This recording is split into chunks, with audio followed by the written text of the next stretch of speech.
yang berpotensi untuk kerumunan itu untuk membatasi jam malam. Tim gabungan di Aceh Tengah segel 9 kafe dalam razia justisi pada Selasa malam.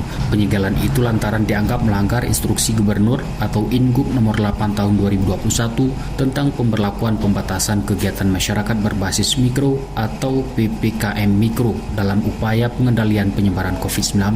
Kasat Pol PP Aceh Tengah Syarial kepada RRI Rabu mengatakan, sesuai Ingup itu kegiatan berbasis mikro diizinkan beroperasi hingga pukul 22.00 WIB.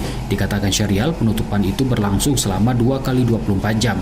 Bagi pelanggar diminta untuk menandatangani surat pernyataan. Jika terbukti kembali melanggar, kata Syarial, petugas akan mencabut izin usaha. Syarial mengaku operasi justisi di Aceh Tengah akan berlangsung hingga 14 Juni 2021 sesuai instruksi gubernur.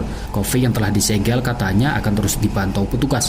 Jika melanggar akan dikenakan sanksi tegas. Tentunya membuat tegaknya aturan itu karena pemerintah berusaha untuk menekan angka COVID yang semakin hari semakin meningkat.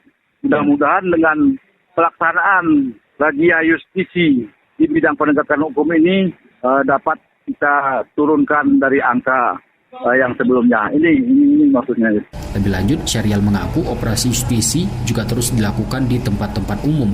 Bagi individu yang melanggar juga akan dikenakan denda berupa sanksi sosial. Dirilis Satgas Penanganan Corona untuk Aceh Tengah, jumlah kasus positif telah mencapai 439 kasus, 103 dirawat, 319 sembuh, dan 17 meninggal dunia. Muhammad Sanusi, RRI Takengon, melaporkan.